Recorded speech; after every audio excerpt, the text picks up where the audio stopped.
Il avait rejoint la ville d'Imfondo pour travailler dans un chantier de bois, mais qui, à sa grande surprise, fait la rencontre d'un peuple, d'une tradition, d'un mode de vie et surtout d'un genre musical atypique qui lui laisse sans voix.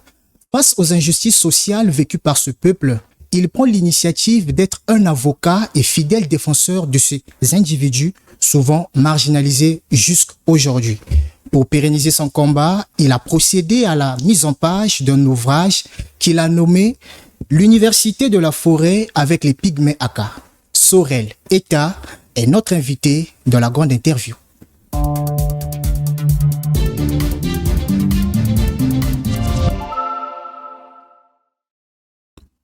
Sorel Eta, bonjour.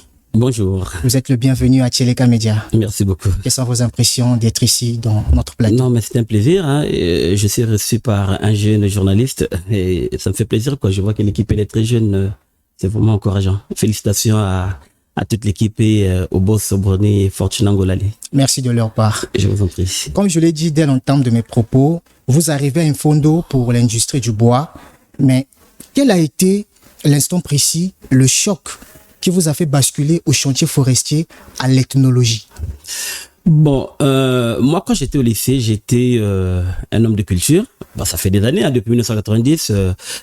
En fait, quand j'étais d'abord à l'église évangélique du Congo, au CBE, j'étais déjà homme de théâtre. Au lycée, j'avais mis en place un groupe avec des amis, un groupe culturel, réunissait les musiciens, les écrivains, etc., etc.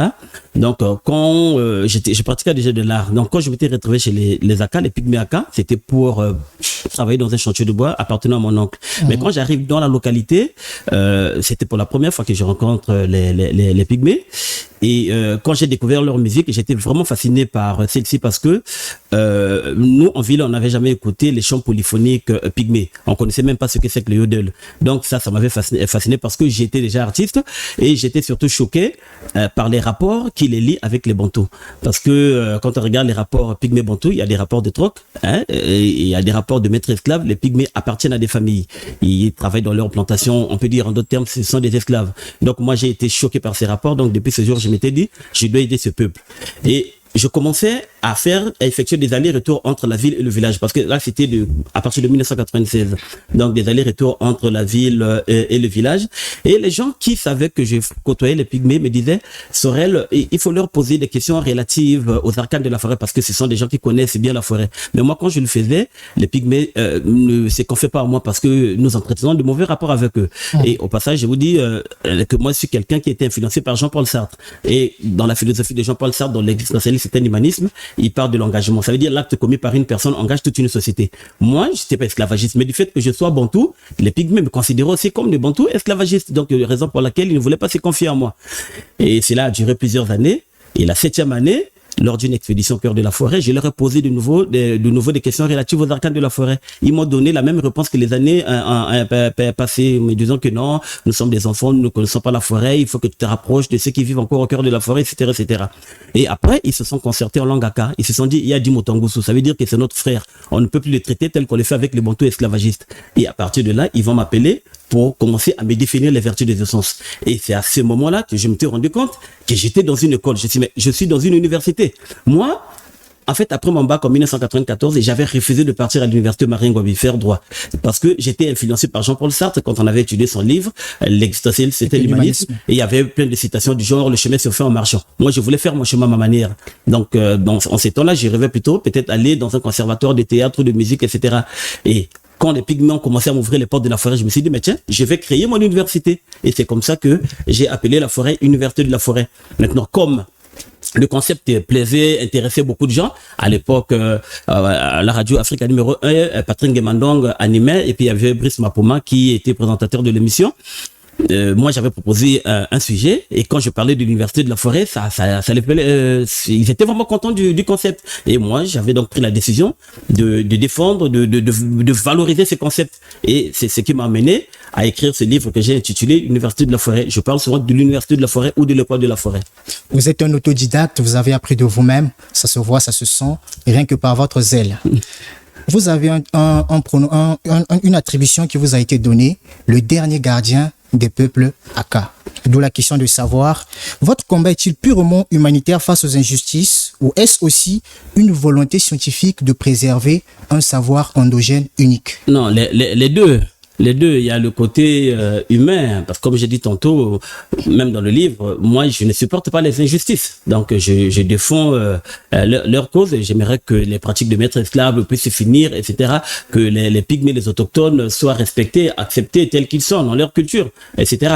Après, il y a le côté scientifique aussi, parce que vous voyez déjà, le livre Université de la Forêt est édité aux presses universitaires de France. Donc c'est un éditeur universitaire. Ça veut dire qu'on peut l'utiliser dans une université, etc. Donc, il y a un grand travail scientifique c'est un livre qui n'a pas été publié à compte d'auteur, c'est-à-dire voilà, tu as écrit, tu as l'argent, tu es parti donner à un éditeur pour publier. Non, là il y a le comité scientifique qui a apprécié. Si vous lisez la 4e de couverture, ce qu'on a écrit à la 4e de... C'est pas moi qui ai écrit. Voilà, c'est le comité scientifique et le préfacier, vous voyez, professeur Dominique Bourg. Allez regarder sur le net qui est ce monsieur. Je vous assure que c'est un grand monsieur. Et il y a quelques années, quand monsieur Nicolas Hulot était passé à Brazzaville, je l'avais salué de la part du professeur Dominique Bourg. Il était même étonné de savoir comment est-ce que vous avez fait pour le connaître. Après, monsieur Nicolas Hulot m'a dit que monsieur Dominique Bourg, c'est son mentor. Vous voyez, donc c'est des grands noms, des scientifiques qui ont validé ce que j'ai écrit pour que ça devienne un livre. D'accord. Sorel État, vous savez mieux que moi que les peuples pygmées sont très réticents lorsqu'ils sont confrontés devant des étrangers et même les Bantous. Comment êtes-vous parvenu en tant que Bantou de gagner leur confiance et cela vous a pris combien de temps? Ça a pris beaucoup de temps. D'abord, il y a eu 6 années d'observation. La 7e année, ils m'ont accepté, mais ils m'apprenaient des notions qui n'étaient pas encore vraiment... ils partaient pas vraiment en profondeur. C'est au fil du temps. Vous voyez, aujourd'hui, ça fait 30 ans que nous nous connaissons, que nous sommes amis. Je vais vous dire une chose. Quand j'étais parti à la rencontre, je côtoie en dehors des pygmées Aka qui sont au village de Kombola, je côtoie aussi les Aka, on les appelle aussi Mbenzele, mais c'est le même groupe qui sont au village de Longa, c'est les terres Kabunga, chez les Bomitaba. Notre maître spirituel, il est décédé, Mbame. Un jour, je lui ai posé la question, je lui ai dit, mais papa, pourquoi vous ne montrez pas les arcanes de la forêt, etc. Un jour, nous sommes partis nous balader dans la forêt. Il m'a fait asseoir, il a fait asseoir les membres de sa famille et il a demandé à ses enfants de réunir des matériaux. Il y avait des termitières, il y avait quelques essences, etc. Et il a commencé à me faire la démonstration d'un rituel qu'il appelle par Mbondo. Après, il m'a dit, tu connais la fonction de ce rituel? Il dit, quand tu es arrivé chez nous, eux, ils ont fait ce rituel-là, Mbondo, pour demander aux esprits qui serait l'État. Est-ce que serait l'État, c'est quelqu'un de bien, de positif, etc. Et les esprits leur ont répondu que non, Sorel, c'est quelqu'un de bien et c'est comme ça qu'ils m'ont accepté. Et tout quand je partais chez le monsieur, lui, il me cédait souvent sa chambre, il me cédait souvent son lit. Peut-être sa chambre, il me cédait son lit pour dormir. Ça veut dire que ils avaient trouvé en moi quelqu'un de bien. Si j'étais quelqu'un de méchant, ils n'allaient pas m'accepter. Donc, quand ils m'enseignent, ils me donnent tous ces enseignements-là, c'est parce qu'ils trouvent que je suis quelqu'un de confiance. Je suis quelqu'un de bien. Voilà. Donc, vous avez reçu l'aval des esprits qui les protègent. C'est bien cela. Évidemment, moi, je suis leur enfant. Hein. Je suis l'enfant des Aka. Hein. Voilà. Vous êtes Bantou et vous vous présentez comme étant un enfant des Aka. Oui, je suis leur fils. Je suis leur enfant. Je suis fier de l'être. Voilà. Sinon, et vous remarquez, tout ce que j'ai écrit dans le livre, c'est des enseignements de mes professeurs. C'est pas des choses que j'ai lues dans des librairies ou dans des bibliothèques, etc. Non, c'est ce qu'eux, ils m'ont appris.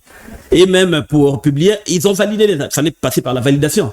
Donc, chapitre par chapitre, voilà, tous les Aka, des hommes, femmes, des enfants. Ils ont passé en revue votre ouvrage avant qu'il ne soit publié, c'est ça? Oui, mais avec moi, la méthode, c'est moi qui ai proposé. Donc, on passait en revue, chapitre par chapitre. Paragraphe par paragraphe. Ça, est-ce que c'est ça? Même sur le plan musical, par exemple, bon, la polyphonie pygmée Aka, à temps de voix, 4 voix, ok. La première voix, Mongombi c'est la personne qui chante, ok. L'autre voix, Mosinjako, il dit Mota Sinja Keboka, ok. Motangani, il dit Mota Tanga Keboka, la personne qui dit le texte, parce que c'est pas tout le monde qui dit le texte. Après, la quatrième personne, Moketengani, il dit Motene Yaketa Keboka, Ketengani Keboka. Vous voyez? Tout le monde valide et après, je partais vérifier dans d'autres campements, dans d'autres villages. Et quand tout le monde validait, je me disais, c'est ça. Et c'est comme ça que... Ce sont des détails à retrouver dans cet ouvrage. Puisque vous avez parlé de musique, hein, vous m'avez précédé, vous avez parlé de musique. Oui. Vous décrivez leur musique comme étant atypique. Qu'est-ce qui fait leur particularité? C'est le contrepoint. Le contrepoint, il y a le contrepoint et le yodel. Le yodel, c'est quand ils chantent, là, hein, comme vous les voyez. Une petite démonstration. Non, moi, je suis pas très doué dans. Peu importe la voix, on veut vous écouter. L'équipe technique aimerait écouter. Le yodel, bon, le yodel masculin, il y en a. C'est tout, c'est tout. Ouais. Le yodel, en fait, c'est l'alternance de la voix de tête et de voix, la voix de poitrine. En fait, ça, c'est ça la particularité. Il y a le yodel, parce que nous, les Bantous, quand on chante, on fait pas du yodel. En Afrique, ce sont les pygmées et les bushmen, voilà, qui font ça. Donc, nous, on ne fait pas. Il y a le yodel, qui est une particularité, et il y a le chant en contrepoint. Le contrepoint, c'est un procédé de composition musicale où les mélodies sont rythmiquement différentes. Vous voyez, le contrepoint, il est différent. Vous voyez le chant que nous faisons par exemple dans le choral, le chant à 4 voix, soprano, ténor, alto, basse. Vous voyez, c'est harmonisé. Voilà, et toutes ces voix-là ont une même base rythmique. Je prends un exemple. J'étais choriste à l'époque. Je dis, par exemple, je louerai l'Éternel. Vous voyez, le texte, c'est je louerai l'Éternel. La mélodie, la. Le rythme de cette mélodie. Vous voyez. Donc la base rythmique c'est la même. L'exemple. Je louerai l'Éternel. Ça, c'est une voix. Je louerai l'Éternel. Vous voyez, rythmiquement, c'est la même chose. Je louerai l'Éternel. C'est la même chose. Or, dans le contrepoint, les mélodies sont rythmiquement différentes. C'est ça qui fait la particularité de leur musique et sa richesse. Vous voyez, c'est un procédé qui est très complexe. Vous voyez, moi, j'étais stagiaire au CNRS et le professeur qui m'avait reçu en stage, qui avait parrainé mon stage, le professeur Simra Arom, qui a plus de 90 ans aujourd'hui, il me disait que les pygmées, musicalement, ils font des choses complexes. Mais eux-mêmes, ils ne savent pas que ce qu'ils font est complexe. Ils disaient, ils savent, mais ils ne savent pas qu'ils savent. Donc, leur musique, moi j'ai un groupe de musique, Njima. Nous parcourons le monde pour des tournées. Nous arrivons à animer, à donner des stages, des workshops dans des conservatoires. Vous en parlez dans votre livre également. Les Blancs, ils ont des difficultés d'exécuter le chant en contrepoint parce qu'il est tellement complexe. Vous voyez? Mais nous, qui avons ces musiciens, chez nous, dans notre pays, on est incapable de savoir que à côté de nous, il y a des gens qui font des choses précieuses, des recherches même dans le monde. C'est là où même dans le livre, moi j'ai dit, imaginez que nous puissions créer un conservatoire de musique chez nous ici. Je vous assure, les gens vont quitter les États-Unis, vont quitter l'Europe pour venir apprendre chez nous. Mais malheureusement, nous ne connaissons pas la valeur de ce que nous avons. Et qu'est-ce qui se passe? Nous sommes en train de détruire ce procédé. Oui, ça part. Parce que les enfants d'aujourd'hui, pygmées, je le vois, hein, les Aka, qui ont 20 ans, 25 ans, 30 ans, ils n'arrivent même plus à chanter en faisant du yodel. Ils n'arrivent même plus à chanter en contrepoint. Ouais, on a quelque chose de riche sous nos pieds, mais on est incapable de l'identifier. Vous êtes dans la culture, on va de disparition, on va en parler. Ouais. Et j'aimerais savoir combien de temps cela vous a pris de pouvoir vous accoutumer à ce style musical. Bon, je dirais plusieurs années, je peux pas mentionner 10 ans, 15 ans, etc. Mais j'ai compris la richesse de cette culture. J'ai appris à l'analyser quand j'étais parti au CNRS, au Centre National de Recherche Scientifique à Paris. C'était en 2013, et grâce à une bourse de l'ambassade de France. Vous voyez, quand je suis arrivé, le professeur Simra, avec tous ses disciples, ont pris soin de m'enseigner, de m'apprendre comment analyser les gens pygmées. Et c'est comme ça que j'avais compris que c'était une musique riche. Et quand je suis reparti dans la forêt chez mes amis Aka, ouais, à force d'être avec eux, comme moi aussi je parle leur langue, il y a des moments quand nous répétons, et deux personnes peuvent être en contradiction parce qu'elles n'ont pas bien exécuté une partie. Et quand tu cherches à comprendre pourquoi ça n'a pas marché, il y a une théorie, hein, c'est-à-dire chacun essaie de donner sa théorie. Non, ndega yemba kabo badi kya ndega nete. Amem mongombi akya kabo. Yena adi mosinjako. Yakade ne yemo tatanga atange boka. Vous donnez l'impression de bien s'exprimer en langue Aka. T'es obligé, hein. Il faut apprendre. Qui vous l'a appris cette mais attends, 30 ans, c'est beaucoup, hein. J'ai appris en vivant avec eux. Et plusieurs me parlent c'est moi en langue Aka. Vous savez, c'est une culture qu'il faut apprendre dans leur langue. Moi, je me rappelle, j'ai vu une interview du professeur Obenga qui disait qu'il y a un philosophe, certains philosophes, il faut les lire en grec. Je ne sais pas s'il parlait de Kant, je ne sais pas de quel philosophe. Il faut apprendre la culture Aka en langue Aka. Faut pas aller apprendre ça en lingala. Hein? Il faut leur donner le temps de vous expliquer les choses en leur langue. Vous voyez, par exemple, là, je parle de la musique Aka. Mais si mes musiciens étaient ici, je prends le cas d'Angélique Manongo, quand elle m'expliquait, ma meilleure chanteuse, la musique Aka dans sa langue, elle est à l'aise. Ouais, c'est quand vous lui demandez d'expliquer en lingala ou en français, il ne pourra pas. Elle va tâtonner, elle saura pas. Oui, c'est pas sa langue. Si vous lui demandez de vous expliquer les choses dans leur langue, vous verrez que ça dit c'est une musique, comme disait le professeur Aram, qui a une théorie implicite. Vous voyez? Donc c'est une musique qui a une théorie explicite. Et nous, chercheurs, l'explicitons avec les théories d'école. nous mettons à présent une pause sur la musique, sur votre parcours musical. Ce sont des détails à retrouver dans l'ouvrage. On ne peut pas tout déballer ici, sinon les fidèles, comment on les appelle, les potentiels lecteurs n'auront plus le goût de pouvoir l'acheter. On va parler à présent des pratiques, des rites du peuple Aka. Il y a la danse Enyomo que vous avez mis en lumière, une danse dite du diable, au cours de laquelle on porte un masque. Qu'est-ce qui vous a fasciné de pouvoir présenter ce côté occulte du peuple Aka? Parce que c'est ça qui fait leur mystère, hein. Quand on respecte les pygmées, on les appelle les pygmées, le roi de la forêt ou dieu de la forêt, etc. C'est leur côté occulte, côté caché. Parce que quand vous parlez de Nyomo, bon, là, ça me pousse à vous parler de l'univers pygméaka, la cosmogonie pygméaka, des croyances pygméaka. En fait, quand on regarde la cosmogonie pygméaka, ils reconnaissent l'existence d'un être suprême qu'ils appellent par Komba, ce que nous appelons par Dieu, en Lingala, Nzambe, en Ngangulu, chez moi, en Dinsian, etc., etc. Dieu, c'est le créateur de l'univers. Ça, tout le monde le sait. Maintenant, la forêt, elle est gouvernée par des esprits. On les appelle Mokondi au singulier ou Mikondi au pluriel. On peut aussi les désigner par le terme Molimo ou Milimo. Déjà, en lingala, qui est notre langue commune, quand on parle de Molimo, on sait qu'il s'agit des esprits. Il y en a plusieurs, parmi lesquels Enyomo. Mais l'esprit qui gouverne la forêt, chez les Pygméaka, on l'appelle par Edzengi. C'est le roi de la forêt. C'est comme leur dieu. C'est leur dieu, disons. Il connaît toute la forêt. Il connaît toutes les essences de la forêt, tous les arbres qui sont dans la forêt. Il connaît tous les animaux. De fond en comble. Il connaît tout. Aucun détail lui échappe. Il connaît tout. Hein, il a des qualités, comme on dit, omniscient, il connaît tout. Et Dzeng, il connaît tout. En dehors de Dzeng, il y a d'autres esprits, tels que Mobé. Mobé, lui, il apparaît pendant le moment de chasse. C'est-à-dire, c'est lui qui rend la chasse propitiatoire, favorable. C'est-à-dire, avant de partir à la chasse, on organise le rituel de Mobé et lui vous instruit sur l'endroit où il faut aller chasser. Si la chasse va être dangereuse, il vous dira aussi que la chasse sera dangereuse, il faut pas partir. Si elle sera fructueuse, c'est lui qui vous donne la chance, etc. Il y a des moments où vous arrivez à la chasse, vous capturez le gibier. Donc, il y a un autre esprit qui transmet le message à travers un code aux femmes restées au campement pour dire que là où les hommes sont partis, ils ont tué le gibier et ceux qui sont restés au campement commencent à chanter. Vous voyez, Mobé, lui, il incarne le domaine de la chasse. Et Nyomo, dont j'ai parlé de le livre, lui, il apparaît pendant le moment de réjouissance. Qu'est-ce qu'on entend par réjouissance chez les Pygméaka, chez les Aka? Quand la vie, elle est belle au campement, il y a à boire, il y a à manger, les gens sont en bonne santé, il n'y a pas de décès, etc. Lui, il apparaît pour célébrer ces moments avec les membres de la communauté. Il peut aussi faire son apparition pendant les moments de tristesse, c'est-à-dire pour rendre hommage à la personne défunte. Maintenant, ces esprits, de manière générale, il les protège. Ils les instruisent et ils rendent favorables leurs activités dans la forêt. Donc, si tu veux acquérir des grandes notions sur les pygmées, leur culture et autres, il faut passer par des sociétés initiatiques. Vous voyez, lorsque vous vous faites initier, là, ça vous donne accès au savoir sacré. Parce que tous ceux qui font partie des sociétés initiatiques, ils le savent. L'un des principes de toutes les sociétés initiatiques du monde, c'est l'omerta. Faut garder le secret. Tu dis les secrets, on te tue. C'est comme ça que ça se passe. C'est exact, oui. En parlant justement d'initiation, votre coup de cœur était le masque Enyomo. Oui. Au point de vouloir chercher l'initiation, qu'est-ce qui vous a tant fasciné à vouloir être initié à la danse Enyomo?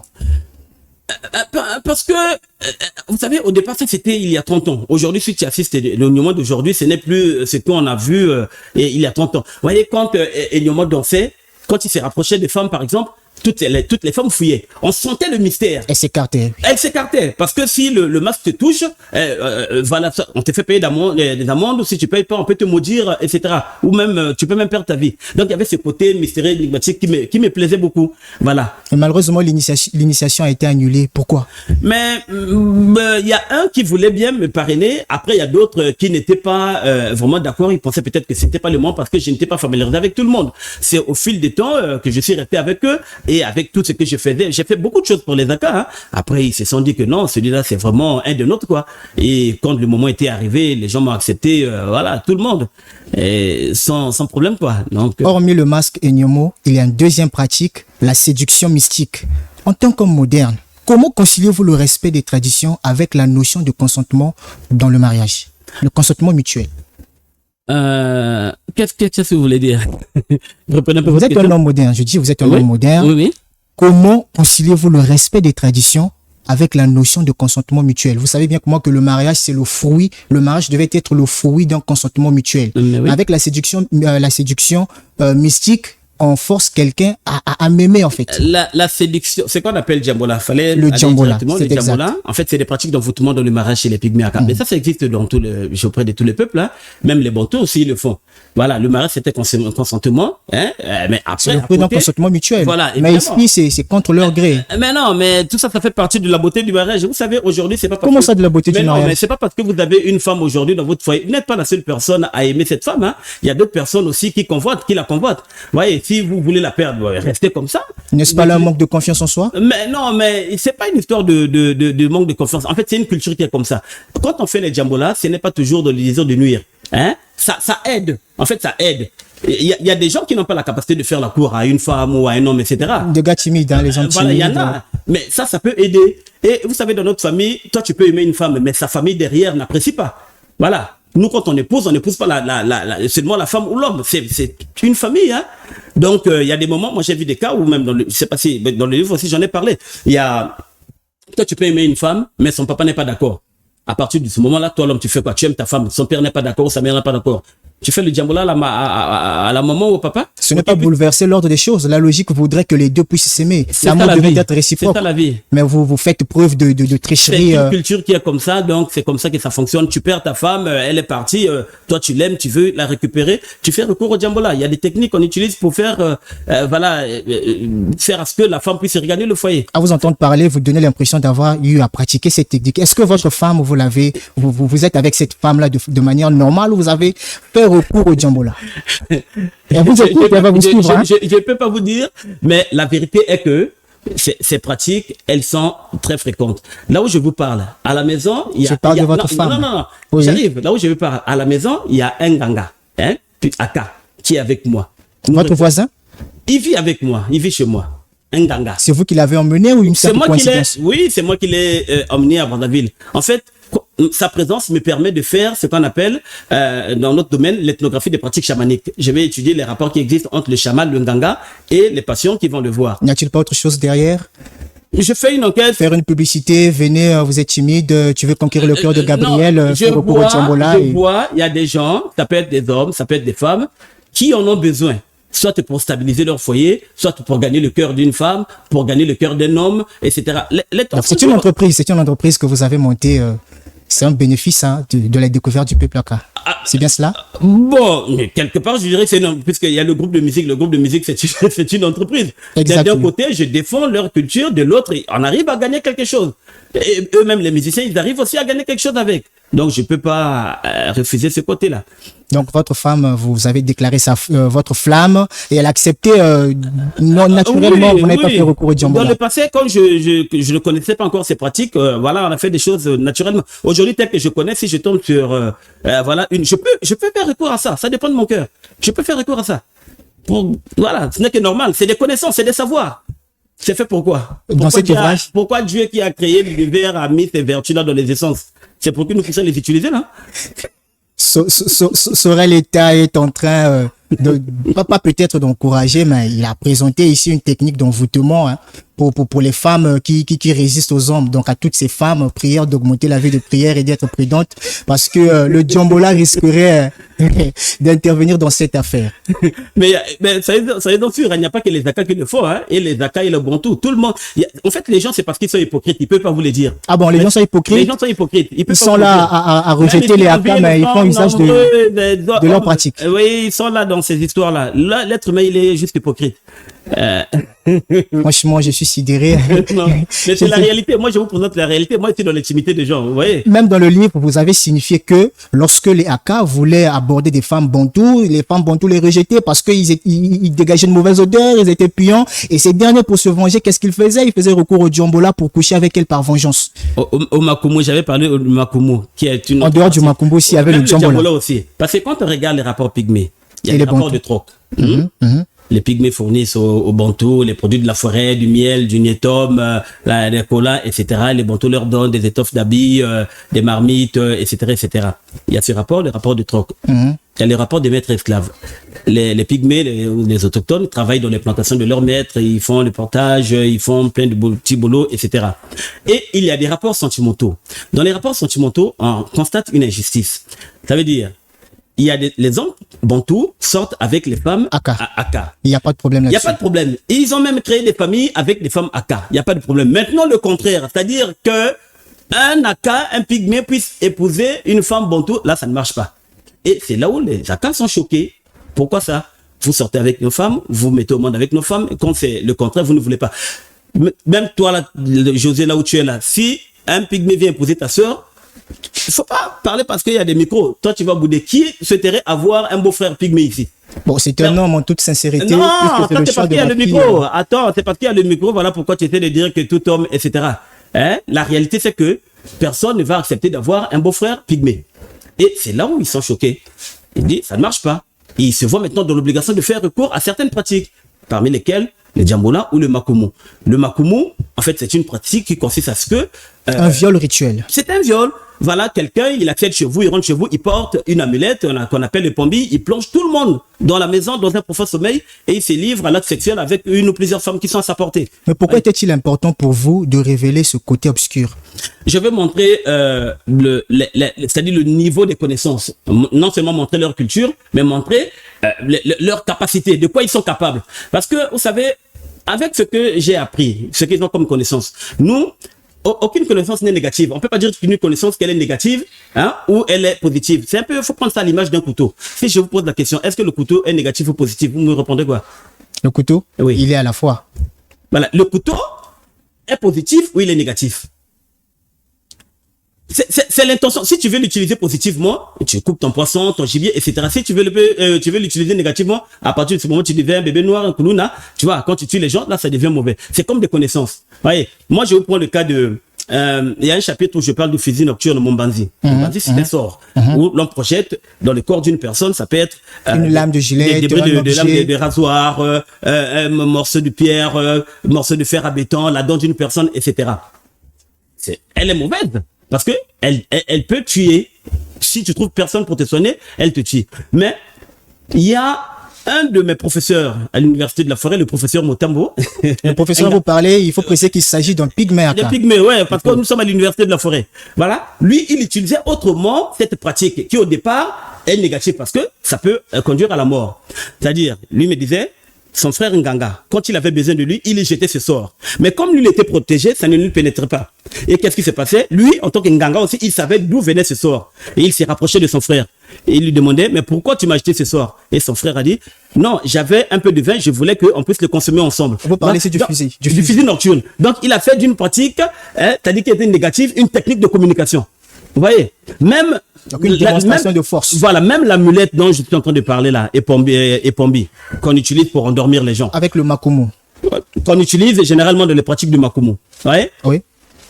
Mais nous pourrions nous en servir autrement. Parce que moi, dans ma vision, souvent, j'ai fait des émissions avec plusieurs de vos collègues hein, dans différents médias. Moi, quand je dis, il y a des moments où je dis, les pygmées, ils sont capables d'apporter un plus, c'est-à-dire dans l'armée congolaise. Ils peuvent aider l'armée congolaise à devenir une armée forte en combat de forêt. Comment s'expliquez-vous? Voilà. Parce que il y a des pratiques. Il y a des savoirs qu'on peut faire recours, parmi lesquels la technique d'invisibilité. Vous savez, quand on parle par exemple de la guerre du Vietnam, la guerre du Vietnam, on parle de l'échec américain. Oui, oui. Une histoire de terrain. Oui, oui. Les Vietnamiens, ils ont mené les Américains dans un terrain qui était un peu complexe pour eux. C'est ce que nous aussi on peut faire. Voilà, nous vivons dans un terrain, dans un monde, dans un pays forestier, etc. Vous savez, les pygmées tels qu'ils sont, si on les lâche dans la forêt. Ça, c'est une question que j'ai souvent posée à mes amis Aka. Si on te lâche, on demande aux gens de te suivre. Pour chasser, est-ce qu'ils pourront te rattraper? Tous ils disent non. Ils disent, Natil Makakawa, Nafani Kakawana. Il y a un qui est à la maison qui me disait, vous savez, il y a une réalité qui se passe souvent dans les villages. Il y a certains pygmées, moi aussi j'ai déjà vu, qui pratiquaient la chasse avec l'arme de guerre, le fusil de chasse. J'ai vu un pygmée avec un FKS. Mais mon ami qui est avec moi m'a dit, leur papa était parti à la chasse avec, un peu maca. Maintenant, on l'avait dénoncé et les militaires étaient à sa poursuite. Vous voyez? Quand on pourchassait leur papa, il a fui dans la forêt et on pourchassait aussi les enfants. L'enfant, qu'est-ce qu'il a fait? Il arrive dans la forêt, il s'allonge et tous les militaires qui le poursuivaient étaient en train de le sauter. Pourquoi? Parce qu'ils voyaient qu'il y avait un arbre là. Ils ne voyaient pas la personne. Vous voyez? Donc ça, c'est des techniques qu'on peut utiliser pour rendre notre armée forte. Il y a ça, il y a le fusil nocturne, on peut l'utiliser, mon bandit, on peut utiliser l'amulette, on peut utiliser les techniques d'invisibilité, on peut utiliser la foudre, caquet, on peut utiliser les abeilles. Il y en a, bon, nous sommes à la télé, je préfère ne pas tout dire. Ces techniques-là peuvent s'appliquer dans n'importe quel terrain parce que eux, ils appliquaient ces techniques dans leur forêt natale. On m'avait invité en 2017 au festival du chamanisme en France. Et moi, le test que je voulais faire, c'était quoi? Parce que les Nganga, c'est des gens qui travaillent avec des esprits. Ils travaillent avec des esprits. Je voulais savoir, est-ce que les esprits avec lesquels travaille le Nganga peuvent quitter le village pour aller en Europe, traverser le pôle et l'aider dans son travail? J'ai accepté l'invitation, là, c'était comme ça. J'en ai même parlé dans le livre. Le festival, c'était à Genac, en France, après Angoulême. Quand le professeur Motambo, le Nganga, le chaman, il était en train de démontrer un rituel qu'on appelle par le Bonganga Bamouya, c'est-à-dire c'est un rituel de divination et de guérison chez les Pygmées Aka. Ce qui se fait avec le feu, qui se passe avec le feu. Voilà, on fait la divination à partir du feu, même la guérison à partir du feu. Il recevait des gens, etc. Après, il m'a posé la question. Il n'y a plus personne à traiter, les esprits peuvent repartir au village. C'est ce qu'il m'a dit. Moi, j'ai dit, il n'y a plus personne. Et il a fait un petit rituel là pour couper la séance. À partir de là, moi, j'avais compris que non, les esprits n'avaient pas de barrière, donc ils pouvaient aller n'importe où. Moi, je pense que ça peut fonctionner. Donc, toutes ces choses, vous l'avez apprises à l'école de la forêt. Évidemment, c'est à l'école de la forêt. J'ai appris ça en parcourant la forêt avec mes professeurs. On n'apprend pas ça en restant au village. Il faut être avec eux, matin, midi, soir. Voilà pourquoi, moi, dans ma théorie, j'ai dit, si vous prenez les enfants autochtones, vous les emmenez à l'école moderne, ils n'auront pas le temps d'apprendre ce qui se passe à l'école de la forêt. Il faut les laisser apprendre à l'école de la forêt parce que on apprend à connaître la forêt en parcourant la forêt avec les aînés. Les garçons avec leurs grands frères, leur papa, les filles avec leur maman et leur sœur aînée. Si vous êtes loin, vous n'allez pas apprendre. Moi, tout ce que j'ai écrit dans le livre, c'est ce que j'ai vécu. C'est pas des choses qu'on m'a racontées, non. Je suis allé partout. Même quand je parle des histoires des éléphants, on a suivi des éléphants avec les Toumas. Les Toumas, les Pygmées, ce sont des maîtres chasseurs. Donc, ceux qui ont des capacités, de grandes capacités de chasse, etc. Moi, j'ai parcouru la forêt avec eux, j'ai parcouru la forêt avec des bonnes. Je suis resté avec eux, participé à plusieurs activités, chasse, pêche, collecte, musique, etc. Et c'est ça qui m'a permis d'écrire ce livre intitulé L'Université de la forêt. Je tiens encore à préciser que ce sont des détails retrouvés dans l'Université de la forêt avec les Pygmées Aka de Sorel-Eta. Ouais. Nous allons parler maintenant de l'état actuel de la relation qui existe entre les Bantous et le peuple Aka. Comment vous pouvez évaluer ce lien aujourd'hui? Ça n'a pas changé. Ah bon? Mais les Pygmées ils appartiennent toujours à des familles. C'est parce que mes musiciens ne sont pas là. S'ils étaient là, vous devez leur poser la question. Vous appartenez à qui? Ils vont vous citer. On appartient à un tel. Même quand le premier propriétaire n'est plus, c'est la descendance qui prend la relève.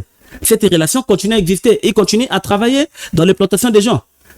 D'un côté, on dit qu'il y a la loi qui les protège, voilà, on condamne tout ça, mais sur les théories qu'on donne en ville, là, ça c'est autre chose. Donc la marginalisation est toujours... Il n'y a pas de changement. Le changement, c'est peut-être là, on dit plus pygmée, on dit autochtone, c'est peut-être ça. Mais sinon, la réalité sur le terrain reste la même. Il n'y a pas de changement. C'est des gens qui sont toujours méprisés, qui sont toujours rejetés, qui appartiennent à des familles. Voilà, et ça continue, quoi. Vous avez parlé de la loi. Si vous avez été demandé d'évaluer cette loi sur la protection des peuples autochtones, que diriez-vous? Je ne sais même pas quelle note je vais donner. On parle de la protection. Regarde. Protection physique. Je vais parler de la protection non seulement physique mais culturelle, parce qu'il y a cette culture aussi qu'il sauvegarde, protection, il y a cette culture aussi qu'il faut préserver, sauvegarder. Vous partez dans le département de la Sangha, le long de la route qui mène jusqu'au Cameroun, même au village de Sembe. J'ai été là-bas à plusieurs reprises. Les Pygmées qui sont le long de cette route, on les appelle les Baka. Ça fait plusieurs années qu'ils sont chassés des forêts. Parce qu'on les accuse de détruire la biodiversité. Raison pour laquelle on les a mis dehors. Un pygmée ne peut pas détruire la biodiversité. Parce que sa vie dans tous ses aspects dépend de cette biodiversité. Pour manger, il a besoin de ça. Pour se loger, il a besoin de la forêt. Pour se soigner, il a besoin de la forêt. Pour s'orienter, il a besoin de la forêt. Pour ses activités culturelles, il a besoin de la forêt. Il peut pas. C'est vrai que hier, il chassait l'éléphant. Mais depuis un certain temps, depuis des années, ces espèces sont protégées. Et ils sont conscients, ils savent que s'ils les tuent, ils feront la prison. Mais quand vous les chassez des forêts, mais ça veut dire que vous êtes en train de détruire leur culture. Parce que eux, pour préserver cette culture, il faut qu'il y ait transmission. C'est comme ça qu'ils ont su préserver cette culture depuis des années antérieures. Les anciens, ils ont transmis aux générations d'après, ainsi de suite. Et on arrive aux générations d'aujourd'hui, on les met dehors. Ça veut dire que nous voulons d'une chose et de son contraire. D'un côté, on dit qu'on doit préserver cette culture et de l'autre côté, on les met hors de forêt. Ce qui se passe là-bas, ça va nous conduire à ce que nous appelons en ethnologie par l'ethnocide. L'ethnocide, c'est la destruction de la culture d'un peuple. Nous sommes en train d'assister à un crime culturel. Et ça n'interpelle personne. Malgré ce que j'ai dit, malgré leur plainte, ça n'interpelle personne. Le ministère de la Culture, je ne sais même pas. Est-ce qu'ils connaissent ça? Est-ce que ça n'interpelle personne? Les gens sont ici à Brazzaville avec le ministère, ils pensent à la musique, ils pensent au fête-pam, ils pensent au slam, ils pensent à la danse, ils pensent à je ne sais pas quoi, à la littérature et autres. Il y a tout un patrimoine qui est en train de disparaître, mais personne ne fait attention. Malgré tout ce que je dis, on dirait que Bayoka Nabangote, ils n'écoutent pas, je ne sais même pas. Vous voyez? Mais si vous discutez avec eux, ils vont dire, ouais, on les protège, on les préserve. Mais non, mais la réalité sur le terrain est autre.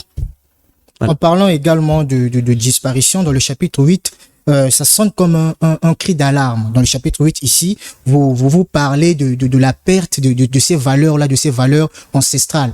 Alors, j'aimerais savoir, ma question ici est de savoir, est-ce que les Akas sont en train de perdre leur âme? Ils sont en train de perdre. Vous savez, tout est parti de la colonisation. Nous, on était colonisés, nous les Bantous. Les Pygmées n'étaient pas colonisés. Le colon blanc, quand il est arrivé, voilà, avec toutes ces choses, sa langue, la langue française, ses habits, ces histoires-là, il nous a colonisés. Et qu'est-ce qui se passe aujourd'hui? Nous, les Bantous colonisés, nous sommes en train de coloniser les Pygmées. Nous voulons que les Pygmées vivent à notre image, qui est l'image des Blancs. Et le Pygmée d'aujourd'hui, les autochtones d'aujourd'hui sont devenus complexés. Il y en a même qui ne sont même plus fiers de parler leur langue. Moi, je les rencontre à une barrière avant d'arriver à Enyele. Il y a des moments quand je vais acheter les quelques essences, quelques plantes, les mondo et autres. Tu parles à un Aka, un enfant Aka, en langue Aka, et il te répond en lingala. Donc, en fait, c'est des gens qui ne sont plus fiers de leur culture, de leur identité. Mes musiciens, moi, il y a des moments, ils tombent malades. Mais ils peuvent soigner ces différentes maladies avec les plantes qu'ils ont dans la forêt. Mais ils me disent non, vos médicaments, c'est mieux avec vos médicaments parce que, vous voyez, c'est quoi, on leur a mis dans la tête? L'acculturation. Mais c'est ça. Donc, ils sont perdus. Physiquement, ils sont Aka. Mais culturellement, ils ne le sont plus.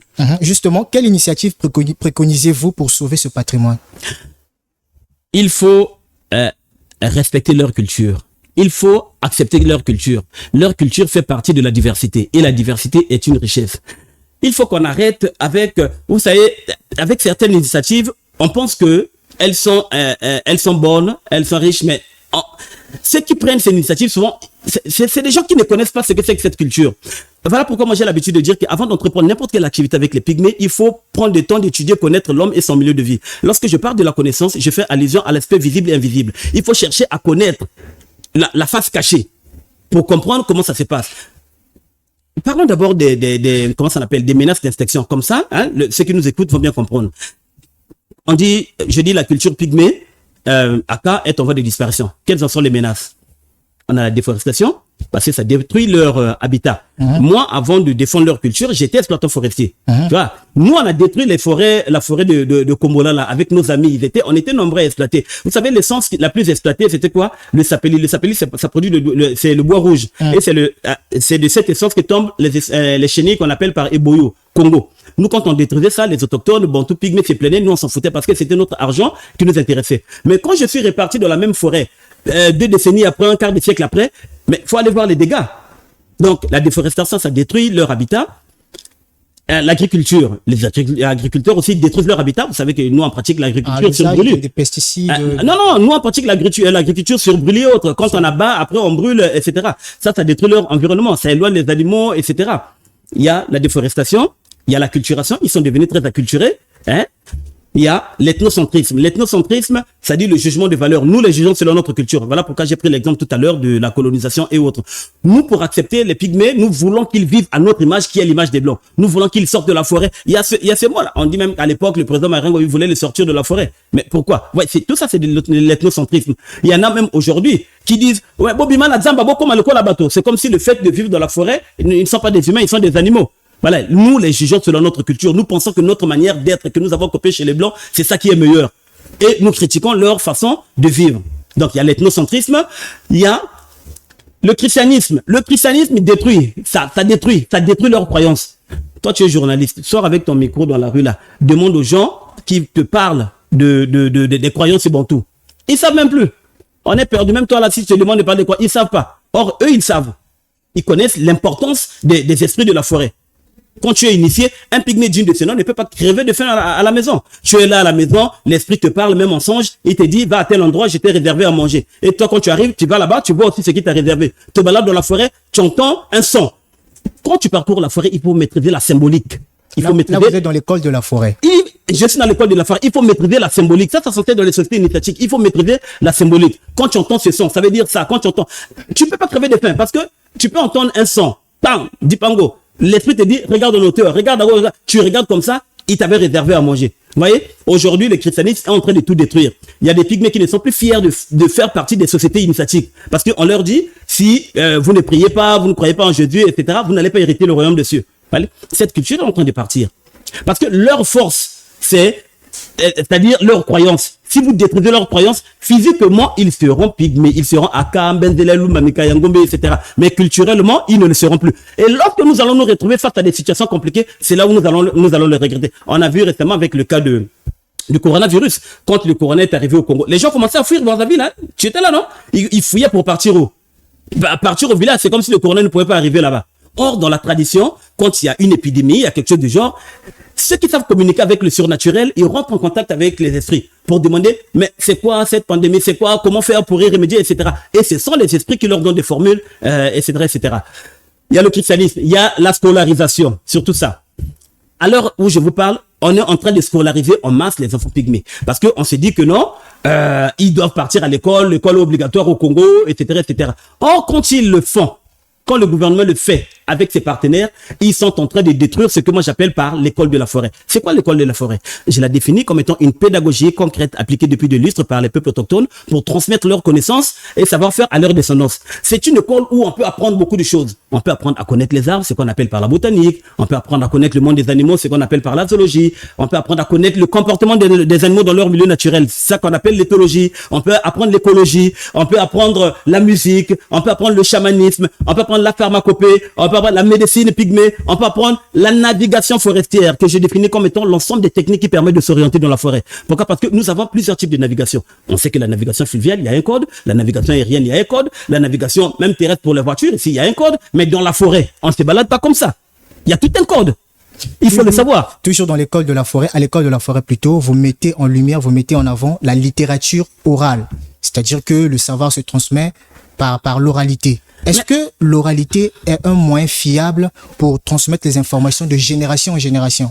Si aujourd'hui ils ont pu conserver ça, ça veut dire que c'est fiable aussi.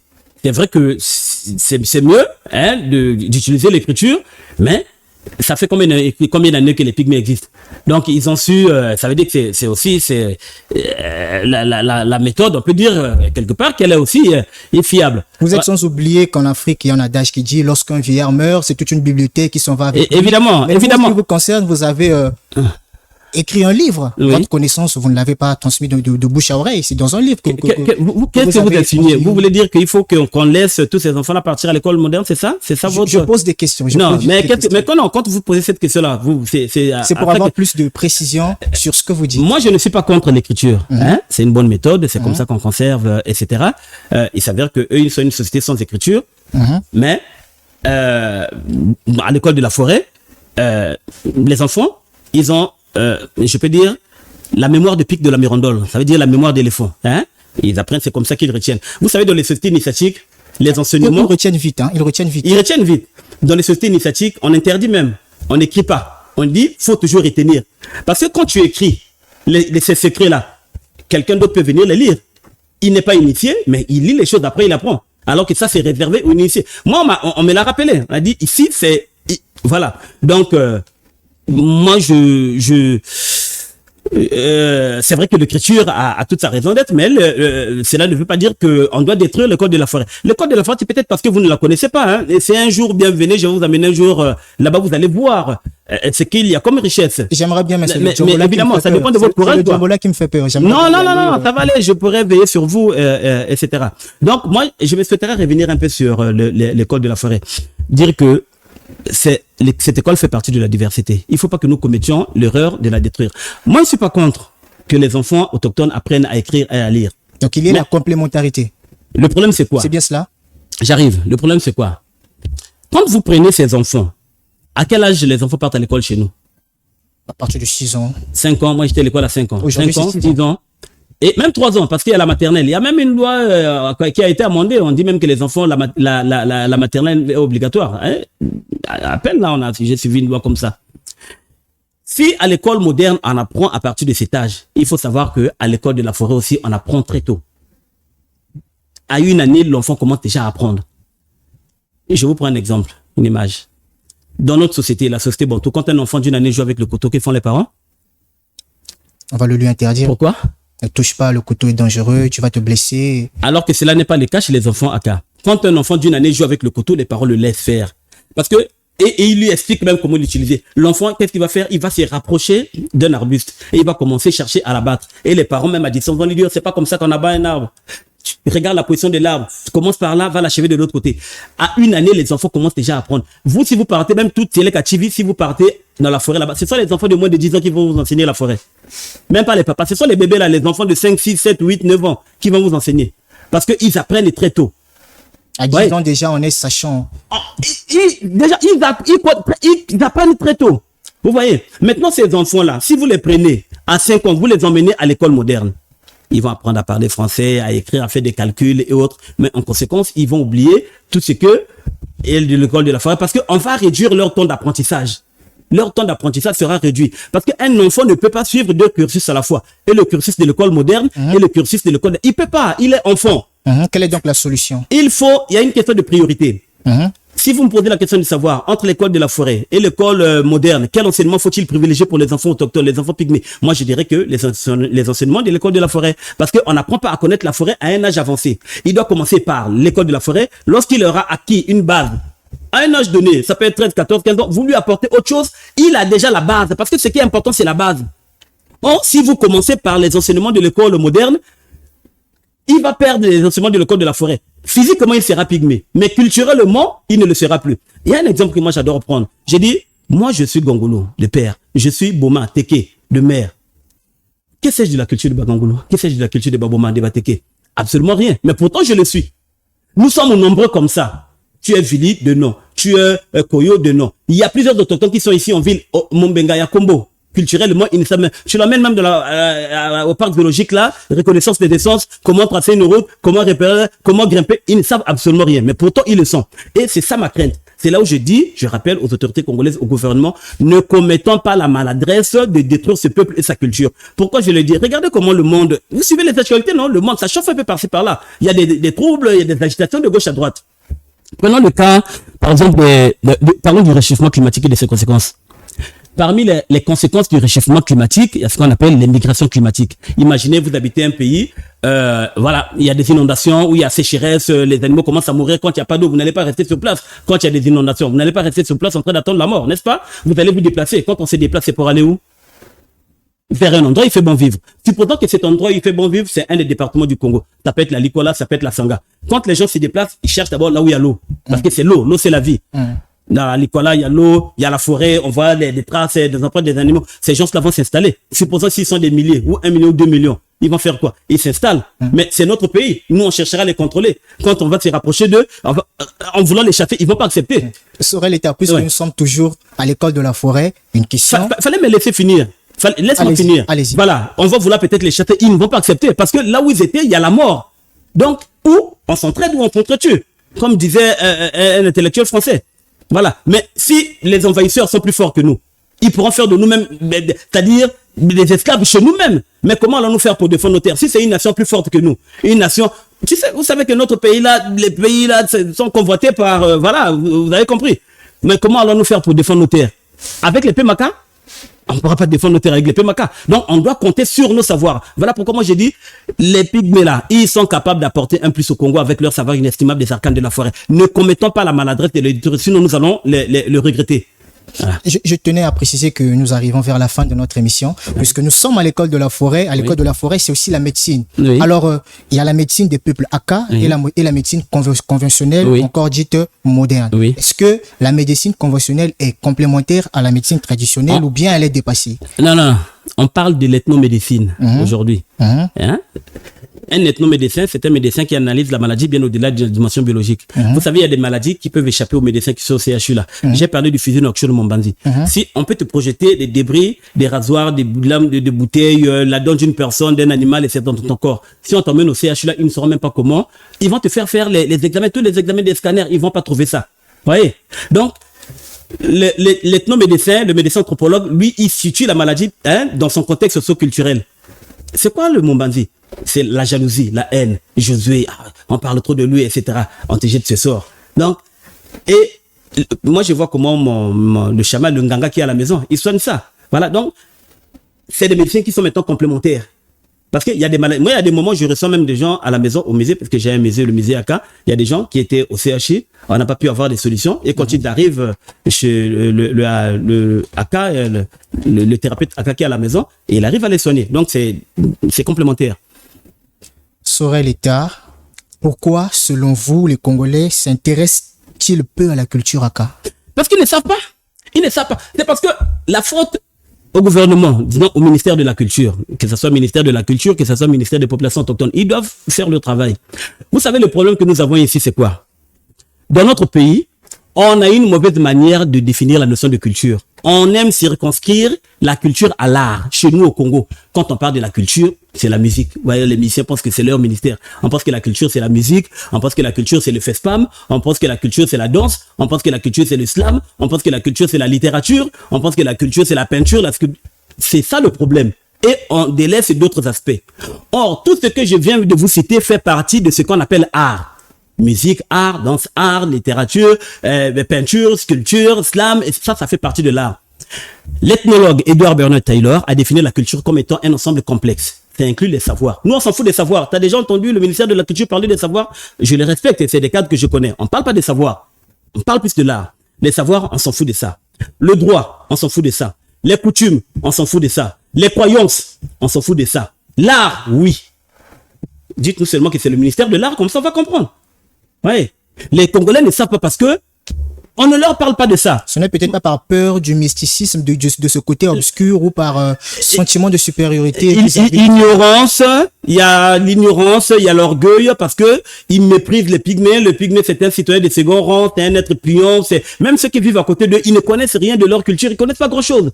Parce que on pense que c'est des gens, voilà.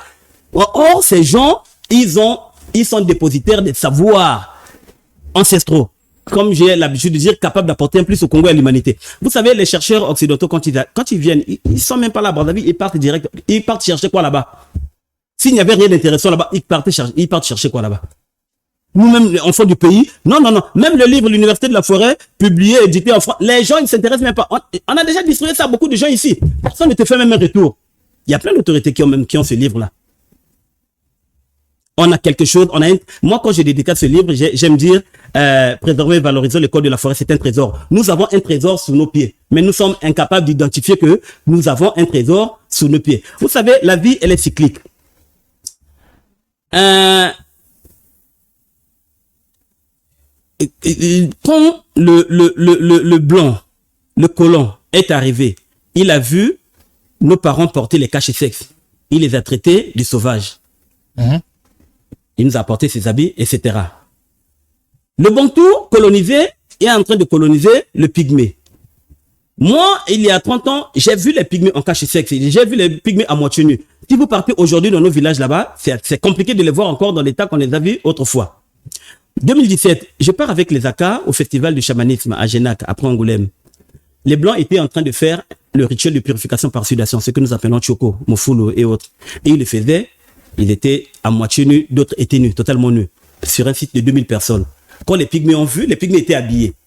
Des gens qu'on traitait de sauvages. Ils étaient scandalisés. Scandalisés. 2000 personnes, il y a des blancs, des papas, des mamans qui sont totalement nus, d'autres en sous-vêtements. Les pygmées ont dit, mais Baba Nyama, comment on a mis Sabatoboé devant les gens, ils restent nus. J'ai traduit les propos des Aka, des pygmées aux blancs. J'ai dit que les pygmées sont en train de vous traiter de sauvages. Les blancs ont dit, c'est pas la sauvagerie, c'est le naturisme. Le naturisme, ça veut dire le retour à la nature. Hier, dans notre société, la population, tout le monde, dans sa parcelle, avait un poulailler. Quand on arrivait à 16h, 17h, chacun poussait repoussait ses coques et autres dans le poulailler. On mangeait bio. On nous a apporté les histoires de Sokavilou et autres, non, des poulets doux, des pondeuses. On a commencé à manger. Quand ça a commencé à détruire notre santé, non, il faut manger bio. Mais nous, on avait toujours mangé bio dans le passé. Le problème avec nous, c'est quoi? Quand le blanc dit allons à gauche, nous on part à gauche. Allons à droite, nous partons à droite. Reculons, on recule. Avançons. À un moment donné, je me demande à quoi servent nos têtes là. Ça sert à quoi? Merci, Sorel. Il faut qu'à un moment donné, quand on nous dit allons à gauche, pourquoi partir à gauche? Détruire la culture. Pourquoi? Là, avec les histoires des aires protégées, les pygmées on les met dehors, hors de forêt. Or, quand vous les mettez dehors là, vous êtes en train de détruire leur culture. On parle de la préservation de la biodiversité. Il n'y a pas que la biodiversité qu'il faut préserver. On doit préserver la biodiversité animale, certes, la diversité végétale, certes, mais il faut aussi préserver les hommes et femmes qui vivent dans cet environnement, à savoir les pygmées. Très rapidement, vous allez fixer la caméra, vous allez dire votre dernier mot en ce qui concerne votre livre. Le livre, bon, dans les librairies, il n'y en a pas. Ceux qui veulent l'acheter, contacter. Non, ils doivent me contacter directement. Hein. Si vous permettez, je peux donner mon numéro de téléphone. Voilà, 06 657 64 11. 06 657 64 11. Il y a quelques exemplaires, voilà, c'est vendu 10 000 francs. Donc, votre dernier mot? C'est à l'endroit des autorités congolaises. Ne commettons pas la maladresse de détruire les pygmées et leur culture. La culture pygmée est un trésor. Voilà, préservons-la. Ne pensons pas seulement à la préservation des forêts, des animaux, mais pensons aussi à la préservation des hommes et femmes qui y vivent, à savoir les autochtones. Merci. Ce sera tout pour la grande interview. On nous revoit à très bientôt sur Tcheleka Media, plus loin que l'œil puisse voir.